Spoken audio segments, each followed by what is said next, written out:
All right, everyone. We've got 12 noon here, high noon, so we're going to go ahead and get kicked off. Again, this is Bill Riley with Medical Advantage Group, and we'd like to welcome you all. In many cases, just looking at the list of attendees, we'd like to welcome many of you back to our latest in a series of CPC Plus webinars. Today we're joined by Mr. Chad Anguilm, our Director of In-Practice Technology Services. We're going to talk about the IT angle, or the IT requirements for the CPC Plus program. Before we get going, I just wanted to cover a couple of housekeeping items. Chad, if you could go ahead to slide 3. I want to mention that all of the phone lines, just given the sheer number of people we've got dialing in today, we're going to keep the phone lines muted.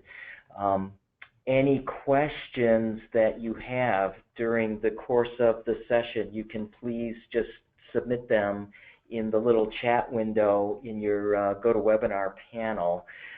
We will address the questions towards the end before we wrap up. And as always, once we're done here, we will share a recording of today's webinar as well as the presentation materials. I know that many of you will be joining us later in the week for our second webinar on care management. All the materials, as always, will be shared with you guys as we go along.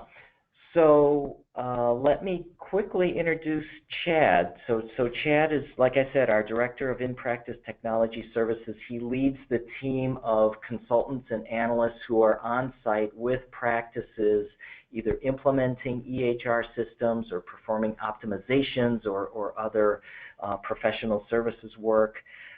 If we were to hold a contest as to who has been involved in more EHR successful go-lives and launches, I think Chad would win the trophy.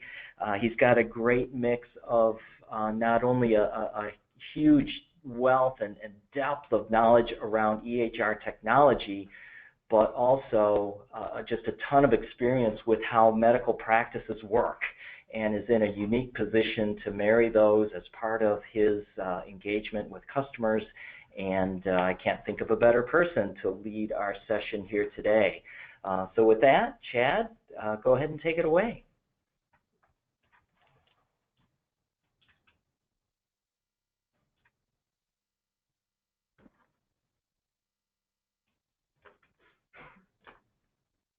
Hello, Chad, are you there?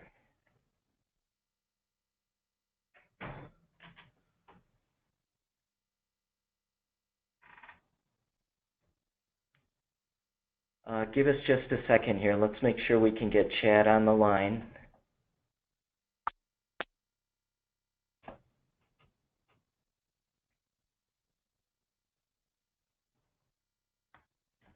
Chad, can you hear us okay?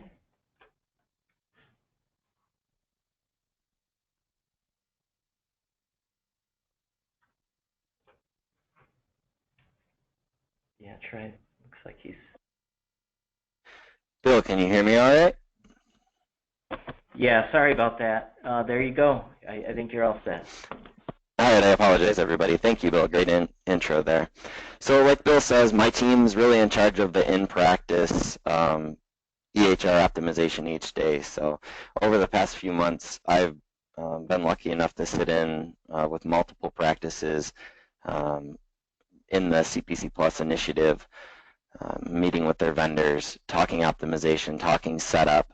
You know, since CMS really doesn't lay out exactly how each of these features that we'll discuss in this presentation needs to be set up, you know, a lot of our practices have been fortunate enough to meet one-on-one with their vendors, reach out to them, schedule webinars, schedule even in some cases on-site meetings with our team, as well as having their vendors on the phone and be able to talk how we're really going to do this. This program was put in place to really marry the clinical processes that you currently do in a primary care office with some of the value-based incentive measures that CMS is looking for. So we're going to go through some of those today. So really trying to gain a real practical understanding of the CPC Plus initiative here and what it means to your practice and your EHR setup.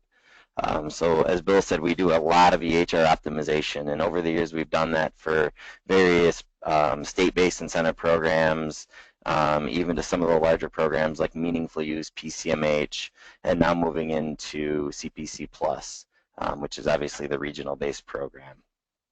So we're really going to hope that you guys get quite a bit of knowledge out of this presentation and can take it into your practices and move forward with preparing yourself for what you'll be going through the next 5 years. So as this slide just gives a quick overview of CPC Plus, we're looking at 14 regions. Here in Michigan's definitely one of them with 54 payer involvements.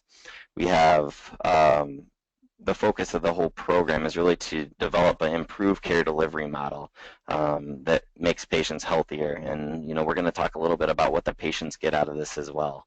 And like I said, CPC Plus is really going to influence the design of your system much more than Meaningful Use ever did. Really, Meaningful Use was there to help adopt the software, while CPC Plus is really focusing on enhancing the use of it for the clinical processes. So what it means to your patients. This is a big selling point to not only the providers, the staff, but to patients as well. So we're looking at supporting serious chronic diseases, 24-hour access to healthcare and health information, deliver preventative care, increase accountability for your own healthcare as a patient, and then better coordinated care with hospitals and other clinicians. So really each of those bullet points there means more involvement from healthcare IT. We're going to go through some of the requirements now.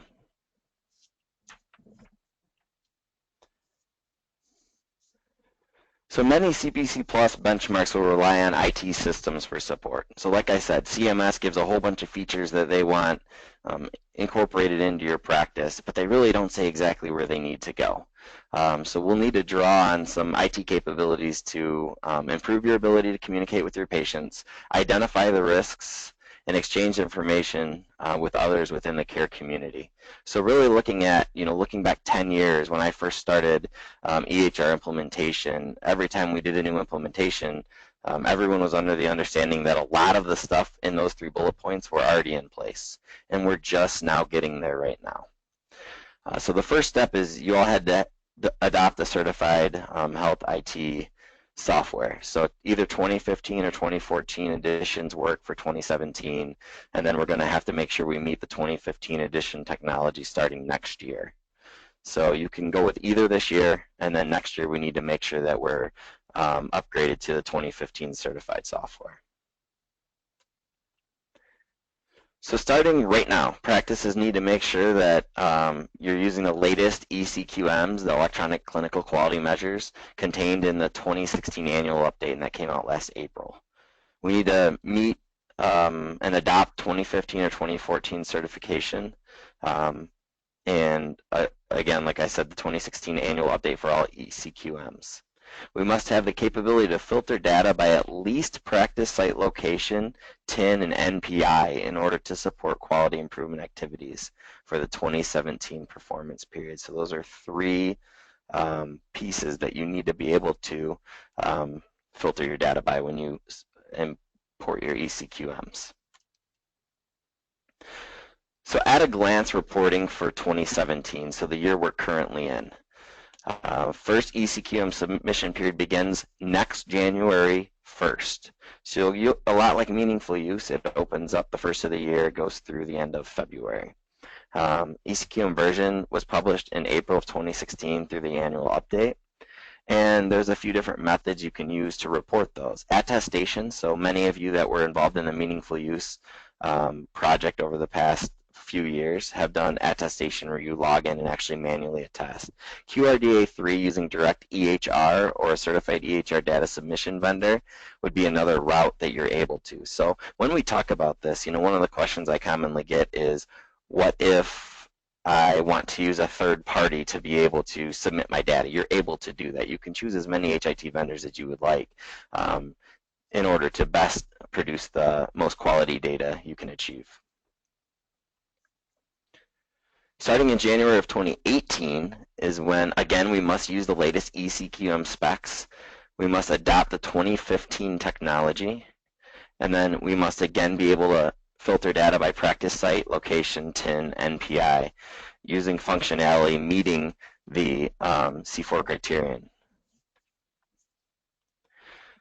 which is the certification criteria of the clinical quality measures filter. All right, really looking at changing the EHR landscape. Like I said, meaningful use is really to get practices to adopt. And what a lot of these EHR vendors did was took what you were able to do in a paper system and put it into an electronic format. So a lot of times we saw files were sorted into information type: labs, radiology, notes, medications, and some software systems even really just made more of a document management system with folders. Really achieving the objectives set forth by CMS is requiring more of a process-based approach moving forward. You should be able to set triggers, have some type of version control capability for your care plans, and really start to optimize the use of your EHR to meet necessities, leveraging at least 3 kinds of information, which would be your patients, process, and logic. So triggers and rules, different things that can happen based on an additional data point. So really we need to work with our vendors to ensure that we have the capabilities within our software to do each of these. And we're going to go through each of the functionalities for both track 1 and track 2 moving forward. So here's just an example that I like to throw out when I meet with practices and first talk about, what the transition is going to look like. Meaningful use, the systems were able to track closing the loop on a referral. That was a clinical quality measure that was very commonly selected. So each time you did an outgoing referral, you waited for it to come back, you followed up on it, and once that consult note came back, you would mark something like clinical consultation report received and select a date in the structured data section of your EHR. So it was able to see, yes, they kept the appointment and we received the consult note back. So CPC Plus is a little bit more advanced than that, and we need to ensure that we have workflows for each of these feature sets that we're incorporating. So contacting the specialist and alert them of patients on the way. Email reminders to the patient 1 week and 48 hours before the appointment, so that would be through the patient portal. Allows the patient to send feedback to the practice about intent to keep the appointment. So bidirectional communication with the patient there. Contacts the specialist practice 24 hours after the appointment to ask for his or her findings. So there's where you're receiving your consult note back. So it just goes a little bit beyond what meaningful use really required, which was just, a checkbox or a date field selected.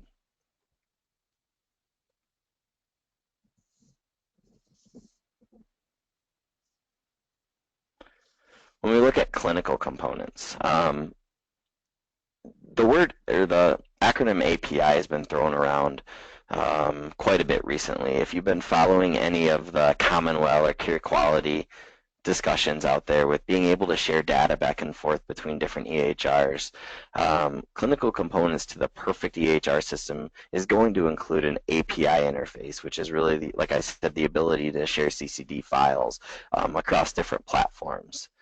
Modules such as patient outcomes, care planning, results management, referrals, documentation, analytics, mental health, and quality reporting would all need to be incorporated in the perfect EHR platform. Like I said before, logic or rules management, being able to have the software help you with decisions that you set in the back end of the system, being able to design how alerts should pop up, when they should pop up, and for whom they should pop up for. Workflow management, really looking at the workflows within your practice and designing them based on the EHR and where you have a lot of this documentation capability. And finally, record functions. These components need to be implemented tactily and not forced into the depths of the system. And the reason I think that's so important is we all saw it with meaningful use. A lot of these EHR vendors were doing everything they could to become certified for meaningful use. So you might have to click 15 times, but yet there you could document what you needed to be able to document for meaningful use. And that is not the goal of this program. Really what we're looking for is the ability to work with your EHR vendor to put all these capabilities in place in in a spot within the software that it makes sense, that it enhances your clinical processes, not take away from them.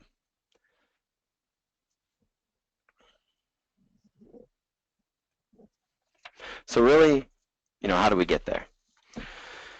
So we need in-depth support from your EHR for clinical processes. That means working hand in hand with the vendors. Like I said, I've been involved in many phone calls and meetings now with EHR vendors, and many are very open. This is a regional project. This isn't something that every state, every payer is involved in. So these vendors are not getting as much push to move forward as they may have in the past for meaningful use. They aren't hearing it from every single client. So I really recommended that our clients contact their vendor and request to sign up for any CPC Plus plan they may have in place. So a lot of times that might open up an analytics dashboard or certain modules within the software, especially important for Track 2, that you'd be able to utilize right within the software. And if they don't have a CPC Plus program, maybe just set weekly calls with your account manager or maybe external consultant to ensure that you stay on track and that you're getting each of the features set up in the system with an active workflow that your practice is able to utilize to hit each measure. Hold your vendor accountable for promised features. So if your vendor has said, we will hit features X, Y, and Z so that you can be successful in this program, again, you want to make sure you're tracking those to ensure that you have them in place and that you can thrive in this system. And then finally, like I said in almost every single slide, and I'll continue to say, make sure these changes enhance your workflow, not further complicate workflows. We want to make sure that these are process-based changes, that your practice is able to be better functioning because of the changes that are made. Now looking at the actual functionality in place for Track 1, and I think this is important for practices in both Track 1 and Track 2, because Track 2 just takes it a little bit further, but Track 1 is really the basis. So as I go through this, Track 1 practices will see exactly what they need to do, and I'm actually going to go into Track 2 functionality as well, just beyond this, and I think that's important for Track 1 practices as well, because they're able to see even a little bit further how you could take it to the next level, or maybe some recommendations that CMS has to enhance the functionality laid out in Track 1. So really looking at achieving and maintaining at least 95% empanelment to practitioner and or care teams. So empanelment, you're assigning individual patients to individual primary care providers at that point. And then your care teams that you have set up with your practice. So create your care teams, and I know Megan's going to go over this a little bit more in the next presentation, but be able to document that, be able to have a circle of care, create a care team, assign patients to that care team, being able to pull population health data from patients on specific care teams for specific reasons. Ensure patients have 24/7 access to their care team practitioner with real-time access to the EHR. So looking at patient portal, how you discuss your patient engagement, how you get patients involved in their portal, understanding that it's not just asking them at check-in, can I please have your email, and giving them real examples of how their email can positively affect them, and why it's important that they give their email and that they utilize and log into the portal, download the phone applications, and start to engage with the practice in real time. Organized care by practice identified teams responsible for specific identifiable panel of patients to optimize your continuity. Really look at risk stratification. Being able to predict which patients are at high risk, looking at different risks that would, keep them out of the hospital, keep them away from amputation, blindness, or even death. A lot of these EHRs take into account various factors when they look at risk and they look at HCC coding. We need to make sure that you're properly documenting with your patients. So especially in the beginning of the CPC Plus program, getting the patients in and having your EHR help you, creating problem lists within your EHR with all their current and chronic diseases so that you're able to be put in the right risk stratification.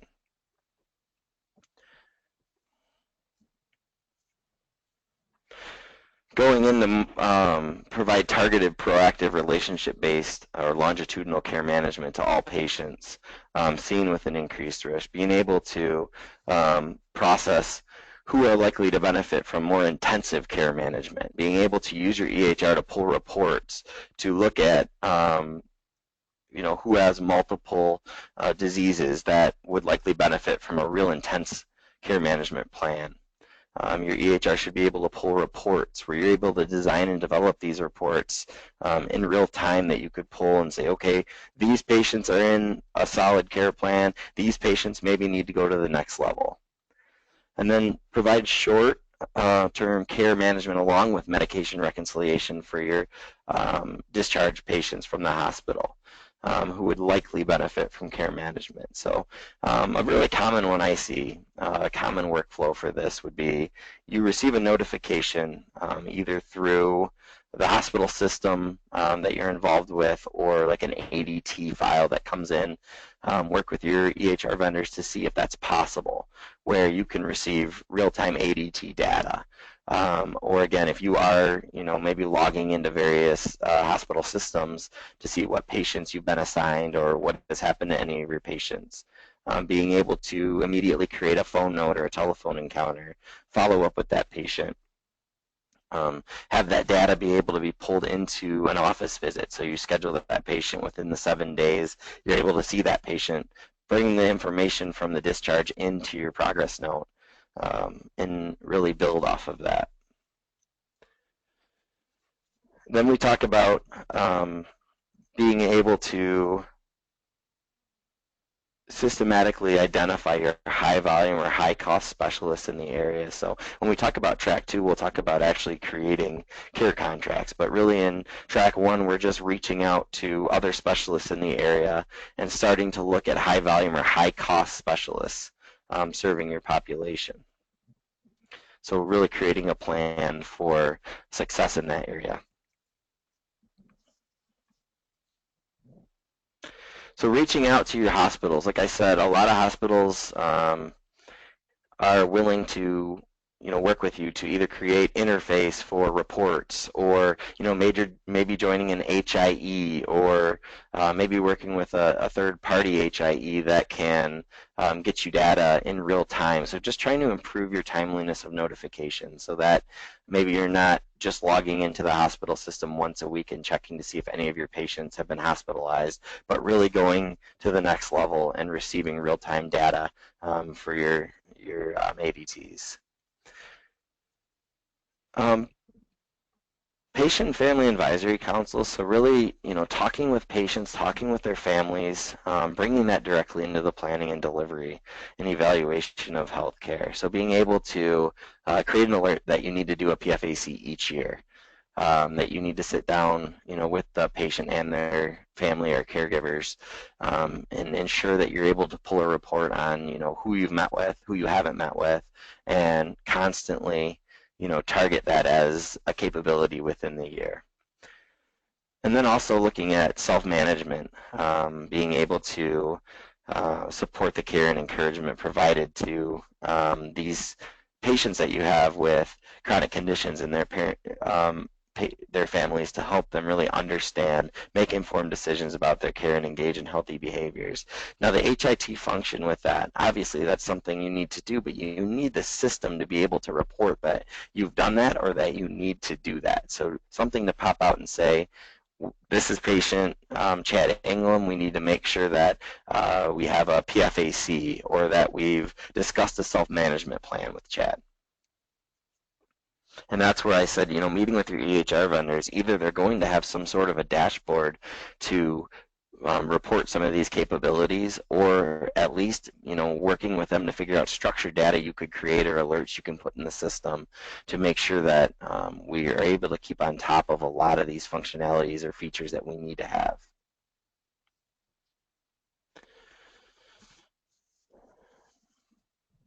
So really meeting as a team to improve processes and workflows to enhance your pop health would be, recommended quite often to review the feedback reports from CMS and other payers. So whether you do it monthly, whether you do it quarterly, You want to meet on at least 2 utilization measures at the practice level and practice data on at least 3 electronic clinical quality measures from your EHR.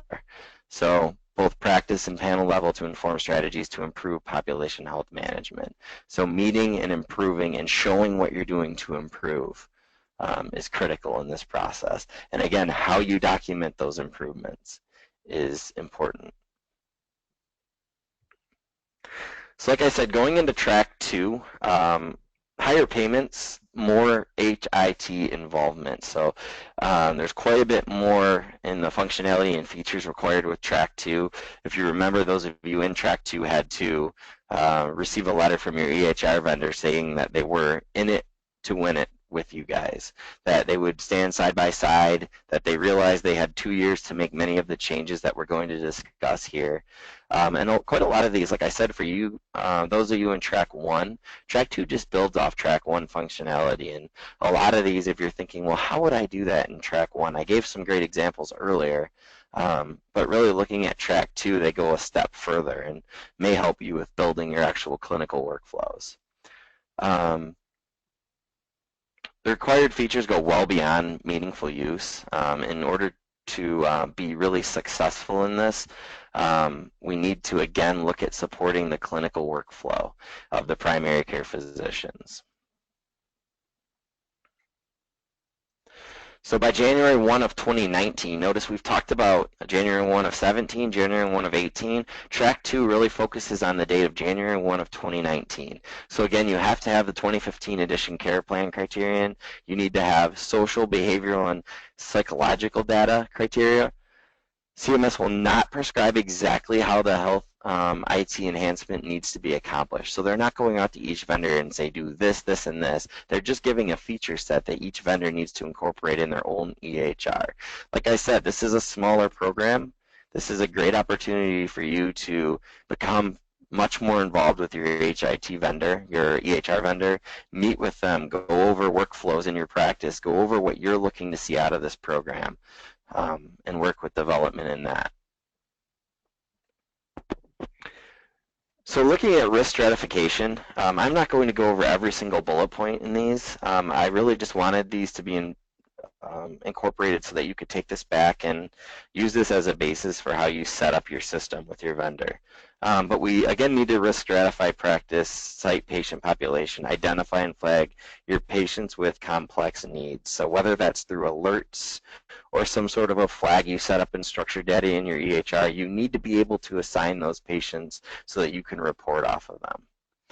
So creating the risk score, like I said, properly coding, coding your patients with dementia, coding your patients with other chronic diseases that really help boost them into the top criteria for your reimbursement.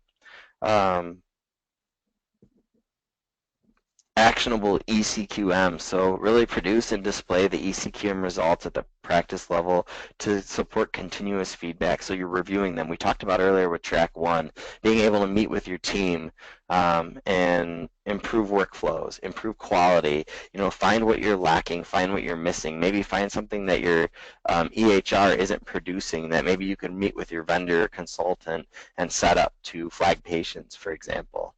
We want current reflection of your progress within the practice. So a usable, actionable manner that your care team can use to effectively manage pop health. So a lot of EHR vendors have gone above and beyond with their CPC Plus offering, creating different modules that allow for real-time tracking. So a lot of them have put in the capabilities within the software, so you may pay a per member per month fee or a flat fee to activate different pieces of the software that make it much easier to track.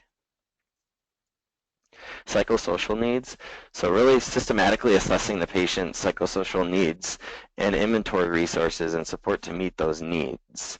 So this is new to a lot of primary care practices.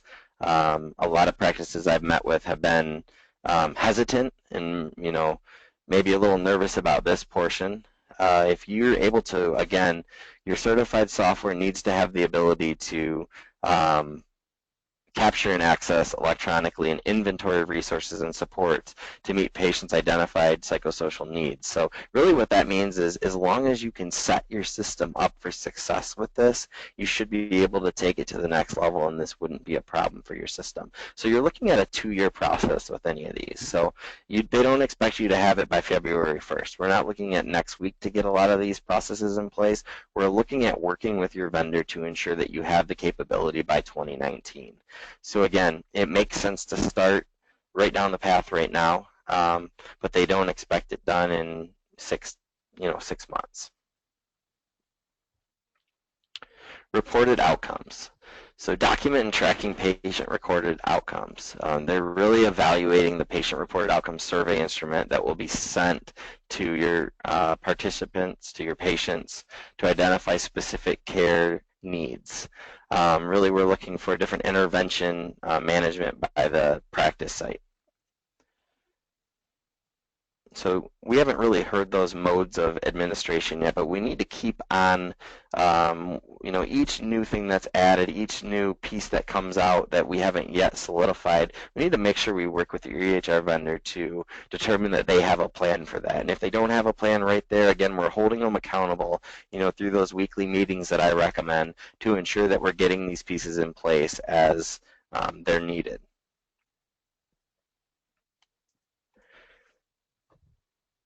So further talking about that, we need to really be able to administer the survey, store and track the patient responses, and score the results longitudinally for the patient survey. So whether we're using something like a patient portal survey or a mailed survey or some other form, we need to make sure that we're able to store and track those responses. So the perfect situation would be an electronic survey like a portal survey if your EHR vendor is able to produce something like that. So that we're able to report on it, pull data, review it, establish care plans, interventions for positive findings, etc.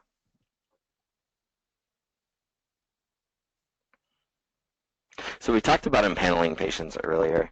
We need to make sure that we can see the circle of care for that patient, who's involved with that patient.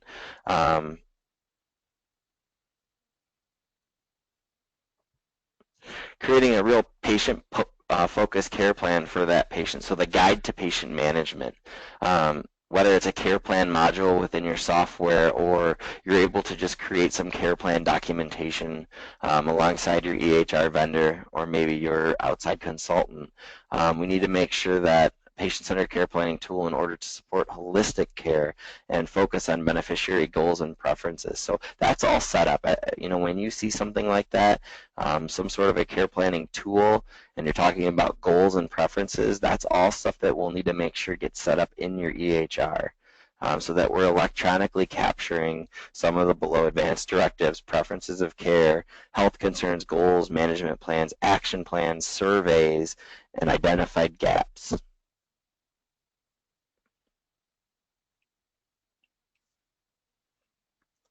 So we should be able to say what's included in the care plan for our patients and how these elements are displayed.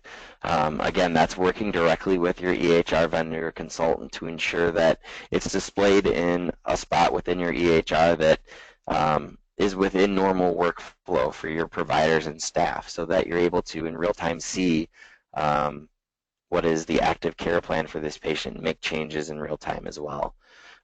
Incorporating relevant triggers that indicate different care management actions. We talked about earlier alerts, being able to set up alerts and triggers based on diagnoses, multiple diagnoses, and different care plan triggers.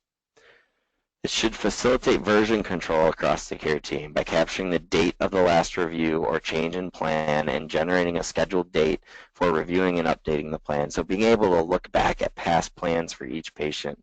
So not just overwriting immediately because you made new documentation, but being able to see version control within your care plan visits.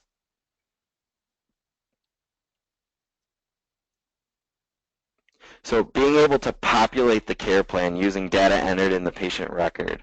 So what this is really telling you, and it's imperative as you start working with your EHR vendor so that you're not having to double or duplicate your documentation. So you're not having to go in the progress note, see the patient, put all this information in, and then go to another section and create their care plan. It should be able to push information back and forth within a module in the EHR.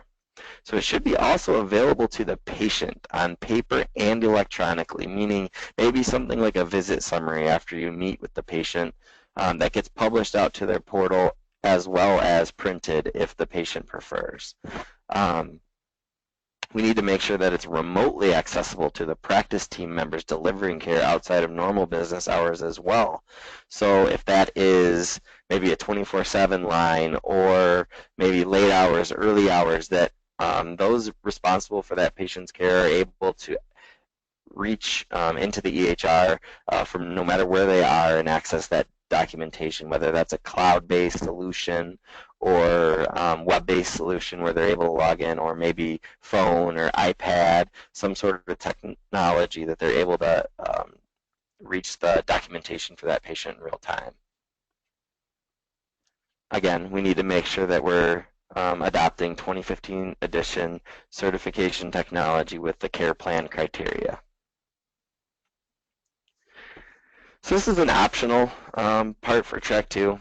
So claims are used to understand which physicians are seeing a patient the most, so your attribution. What proportion of primary care services are provided at the assigned practice versus other practices and other key parameters. So however, as programs like CPC Plus Track 2 encourage the use of non-visit based services, providers as well as CMS will lose a key source of data for understanding primary care activity.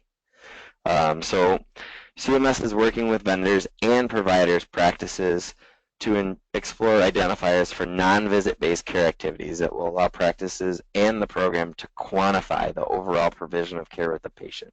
So really we're looking at building a relationship here with CMS, with your vendor, and trying to explore a way to find your non-visit based care activities and document them. A couple questions that I frequently get when I'm in practices, meeting with these vendors, meeting with the practices and preparing for CPC Plus. Can a practice switch vendors to support enhanced health IT function within the program? So a lot of practices right now are concerned, what if my vendor decides they aren't going to continue with Track 2?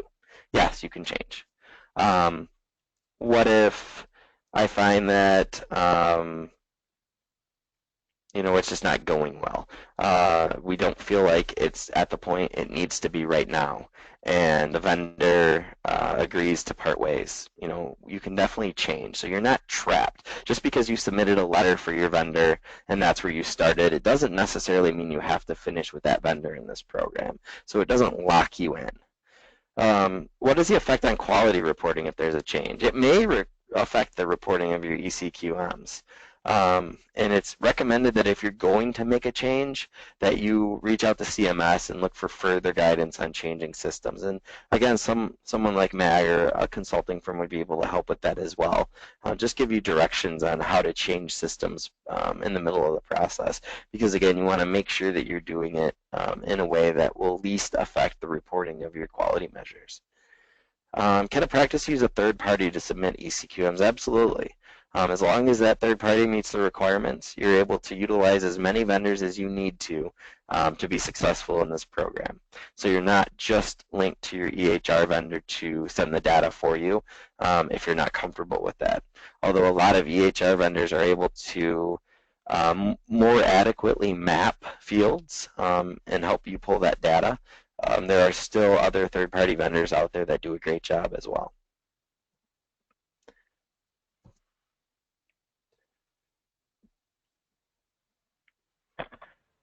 Okay, Chad, with that, I think now would be a good place to pause before we go on and just address some of the questions that have come in. I'll let you catch your breath for a second. Great job as always. I'll just remind everyone again, if you've got any questions, please submit them, as many have here on the GoToWebinar control panel. We've got a couple questions just around the sharing of materials. Someone is saying that will this session be repeated? There are other departments that need to hear this information. I'll answer that in two ways. One is this session, we're recording it right now, and we will share this recording with all of you. So it's something that you can easily share with your colleagues who maybe couldn't make it today, number one. Number two is given the demand and the high level of interest we're getting around CPC Plus, we will be extending this webinar series into the month of February.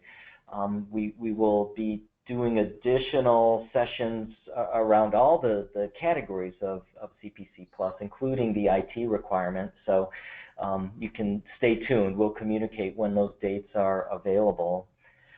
Chad, there's another question here from one of our participants saying they're just now implementing a new EMR this month. Who do I send the new letter of support to? Can you help address that one? Good question. From what I have seen, that letter could have been from even a vendor that you didn't have at that time. Now, if you have made a change since you submitted your letter to a new EHR, I'm not absolutely sure how you should go about that. So we can definitely do some digging, Bill, and we can get back to everyone on that answer right away. I want to make sure that we're exactly positive on how that should be completed. Okay, very good.